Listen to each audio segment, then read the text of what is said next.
राजीव रोहिला जी, दिल्ली से। राधा वल्लभ से नहीं होता। गुरुजी, मेरे मन में बहुत भाव उठते हैं कि मैं खूब दान पुण्य और गरीबों की सेवा करूं, लेकिन मेरी स्थिति इतनी अच्छी नहीं है मैं कुछ सेवा कर सकूं। हाँ, सेवा करना उतना महत्वपूर्ण है जितना भाव उठना महत्वपूर्ण है। समझ रहे ना? आपके अंदर जैसे भाव है कि ऐसा ऐसा करूं, ऐसा ऐसा करूं, आपकी उन्नति हो जाएगी। क्रियाएं, मान लो आपके पास 4 रोटी है, 4 पाते हो, तो एक रोटी निकाल दो, एक रोटी की भूख रखो, उसमें से चिड़िया, पंछी, गई गऊ किसी को भी दे दो। आए हुए भूखे अतिथि, किसी साधु महात्मा किसी को भी दे दो।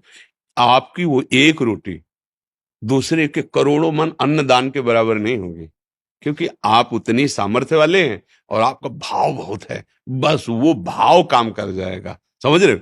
और अगर कहीं नाम वाम की प्राप्ति के लिए हो, जैसे आजकल लोग पंखा लगवाते, तो पंखुड़ी में जिला नंबर पूरा सब दे देते ना। एक पंखा लगाया और पूरा नाम और पूरा मतलब पूरा पता उसी में लिखा हुआ है।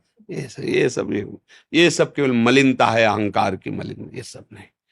अपने पास है, उसी में से हम 4 रोटी है, 3 में काम चला लेते, एक रोटी में आधी रोटी पक्षियों को डाल दिया, आधी गौ को पवा दिया, कभी किसी भूखे को पवा। ज्यादा कोई ऐसा अवसर है तो आज हम उपवास कर लेते, 4 रोटी किसी को पवा देते। इससे बड़ा कोई दान नहीं। ध्यान रखना।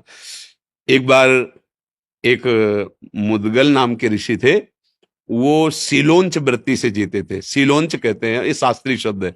जैसे किसान अपनी फसल काट ले जाता है, फिर जो बालियां और दाने पड़े रहते हैं उसे सीला कहते हैं, सील। और बाजार में जहां अन्न बेचा जाता है वहां से सब उठ गया, अब जो दाने पड़े रहते हैं उसे उंच कहते हैं। सील और उंच, इन दोनों वृत्ति से वो अन्न इकट्ठा करते थे। तो बड़ी मेहनत के बाद मान लो 15 किलो लगभग हुआ, इससे ज्यादा नहीं, क्योंकि किसान तो सब अपना ले गया। अब जो एक बाली एक दाना ऐसे पड़ा खेतों में वो बिन लिया, बाजार उठ गई, जो दाना पड़ा है वो बिन लिया, और उसको भुनवा लेते थे और उसका बस सतुआ बना लेते थे और उसी से जीवन काटते थे। रात दिन भजन तपस्या और उसी को पाते थे। पर उनका ये नियम था, अगर उनके पास कोई आ गया तो भूखा नहीं जाने देते थे। अब एकांत जंगल में रहते थे, ऐसे कोई जल्दी आता ही नहीं था। एक बार उनकी परीक्षा के लिए ऐसा हुआ कि आगे एक ऋषि रूप में बैठे, सब सतुआ पा गए पूरा। उन्होंने एक बार भी नहीं रोका कि मेरा क्या होगा। स- और पानी पिया, मुंह पूछा, चल दिए। तो जो वहां सतुआ के कण गिरे थे ना, तो एक नेवला वहां से निकला, तो आधे शरीर पे सतुआ का कण लगा तो स्वर्ण का हो गया, तेजस्वी। राजसूय यज्ञ जब युधिष्ठिर जी की हुई, तो वो ऐसे से घूम रहा था जहां सबको पवाया गया। फिर भगवान श्री कृष्ण और अर्जुन युधिष्ठिर जहां बैठे थे वहां से निकला और कहा, ये मुदगल ऋषि की सतुआ यज्ञ से बढ़ के नहीं है, राजसूय यज्ञ हुआ। तो भगवान ने कहा, ऐसा क्यों तुम कहते हो?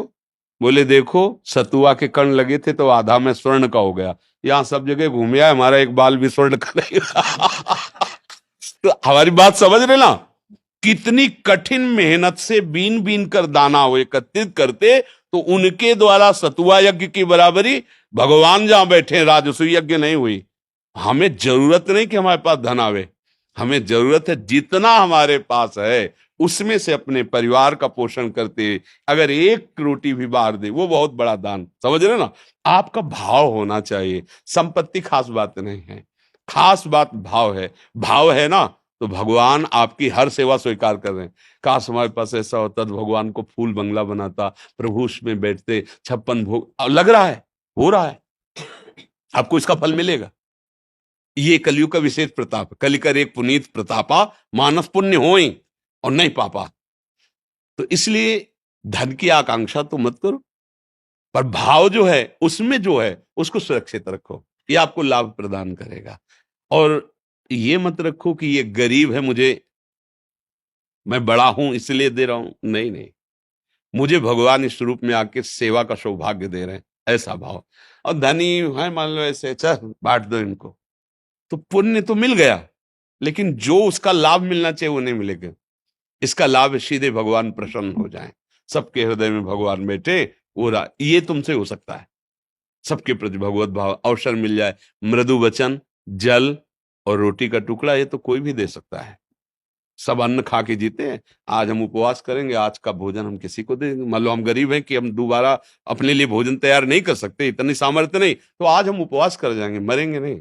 आज हम किसी संत को पवा देते, किसी भूखे को पवा देते, किसी पशु को दे देते। ऐसी भावना रखो, भगवान मुझे धन दे तब मैं से, ऐसा नहीं होता। वो धन आएगा तो हो सकता है ऐसी प्रमाद स्थिति हो जाए कि ऐसे अपराध बनने लगे कि जिसका भाव करते हो भाव ही खत्म हो जाए।